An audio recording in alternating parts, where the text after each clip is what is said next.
ঘন জঙ্গলের নাম ছিল মহাবন। সূর্যের আলো পর্যন্ত পুরোপুরি মাটিতে পৌঁছাতে পারত না। বিশাল গাছ, লতাগুল্ম, ঝোপঝাড় আর অদ্ভুত শব্দে ভরা ছিল সেই বন। এই বনের রাজা ছিল এক বিশাল বাঘ, নাম তার সুলতান। সুলতান শুধু শক্তিশালীই ছিল না, সেই ছিল অত্যন্ত গর্বিত। তার বিশ্বাস ছিল, এই বন আমার, এখানে যে বনের অন্য প্রান্তে থাকত এক চতুর শিয়াল, রুবেল। রুবেল কখনো নিজে শিকার করত না, সে অপেক্ষা করত অন্য কেউ শিকার করবে আর সুযোগ বুঝে সে লাভ করবে। তার মাথা খুব তীক্ষ্ণ, সে জানত শক্তি দিয়ে নয়, বুদ্ধি দিয়ে বাঁচতে হয়। কিন্তু তার বুদ্ধির সাথে মিশেছিল লোভ। বনের নদীর ধারে থাকত এক সুন্দর হরিণী, নাম তার মায়া। মায়া ছিল শান্ত, নম্র ও সতর্ক। তার মা ছোটবেলা তাকে বলেছিল, মনে রেখো, বনে যারা অহংকার করে তারা বেশিদিন টেকে না, আর যারা লোভ করে তারা নিজের ফাঁদে নিজেই পড়ে। মায়া এই শিক্ষাটার কয়েকদিন ধরে বনে খরা চলছিল। ছোট প্রাণীরা খাবার পাচ্ছিল না। বাঘ সুলতানও কয়েকদিন কোনো বড় শিকার ধরতে পারেনি। তার রাগ বেড়ে যাচ্ছিল। একদিন সে গর্জে উঠল, আজ আমি যা সামনে পাব তাকেই শিকার করব। বনের প্রাণীরা আতঙ্কে ছুটে পালাল।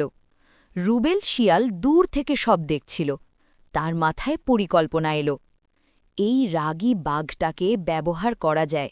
রুবেল ধীরে ধীরে বাঘের কাছে গেল। হে জঙ্গলের মহারাজ, আমি জানি কোথায় মোটা এক হরিণ আছে। বাঘের চোখ লাল হয়ে উঠল। কোথায়? নদীর ধারে, কিন্তু সে খুব সতর্ক, তাকে ধরতে কৌশল লাগবে। বাঘ গর্জে উঠল, আমার শক্তির সামনে কারো কৌশল কাজ করবে না। শিয়াল মাথা নত করল, কিন্তু মনে মনে হাসল। সে ভাবল, বাঘ শিকার করবে আর আমি সুযোগ বুঝে মাংস খাব। পরদিন ভোরে তারা নদীর ধারে গেল। মায়া ঘাস খাচ্ছিল, কিন্তু তার কান সব সময় খাড়া। সে বাতাসের গন্ধে বিপদ টের পেল। সে বুঝল, আজ কিছু একটা ঘটতে যাচ্ছে। মায়া সরাসরি পালাল না, সে জানত পালালে বাঘ তাড়া করবে। সে মাথা ঠান্ডা রাখল। হঠাৎ সে জোরে বলল, শিয়াল ভাই, আপনি আবার কাউকে বিপদে ফেলতে এসেছেন? বাঘ থমকে গেল। কি বলছে ও?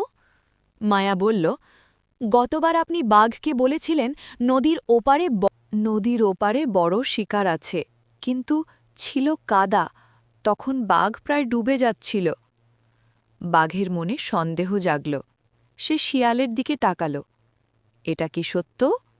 শিয়াল কাঁপতে লাগল।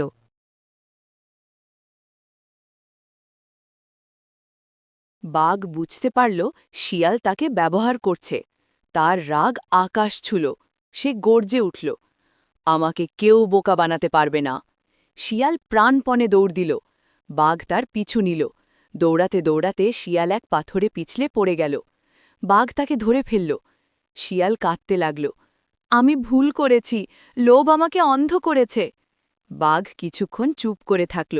সে বুঝল, আমি যদি অহংকারী না হতাম তবে কেউ আমাকে ব্যবহার করতে পারত না। সেদিন বাঘ শিয়ালকে ছেড়ে দিল, কিন্তু বলল, আজ থেকে তুমি নিজের খাবার নিজে জোগাড় করবে। এই ঘটনার পর বনে পরিবর্তন এলো। বাঘ অহংকার কমাল। সে অকারণে কাউকে ভয় দেখাত না। শিয়াল নিজের ভুল বুঝে একা থাকতে শিখল। আর মায়া, সে বনের ছোট প্রাণীদের শেখাতে লাগল, বিপদ এলে ভয় পেও না, মাথা ঠান্ডা রাখো। বনে নতুন প্রজন্ম এলো। সবাই জানত, একদিন লোভী শিয়াল নিজের ফাঁদে পড়েছিল, একদিন অহংকারী বাঘ নিজের ভুল বুঝেছিল, আর এক শান্ত হরিণী বুদ্ধি দিয়ে জীবন বাঁচিয়েছিল। এই ঘটনার পর বনে পরিবর্তন এলো। বাঘ অহংকার কমাল। সে অকারণে কাউকে ভয় দেখাত না। শিয়াল নিজের ভুল বুঝে একা থাকতে শিখল। আর মায়া, সে বনের ছোট প্রাণীদের শেখাতে লাগল, বিপদ এলে ভয় পেও না, মাথা ঠান্ডা রাখো।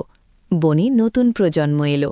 সবাই জানত, একদিন লোভী শিয়াল নিজের ফাঁদে পড়েছিল, একদিন অহংকারী বাঘ নিজের ভুল বুঝেছিল, আর এক শান্ত হরিণী বুদ্ধি দিয়ে জীবন বাঁচিয়েছিল। গভীর শিক্ষা, লোভ শেষ পর্যন্ত লজ্জা আনে, অহংকার শক্তিকে দুর্বল করে দেয়, বুদ্ধি ও ধৈর্য সবচেয়ে বড় অস্ত্র। অন্যকে ব্যবহার করতে গেলে একদিন নিজেই ব্যবহৃত হতে হয়। শান্ত মানুষ দুর্বল নয়, সে কেবল সঠিক সময়ের অপেক্ষায় থাকে।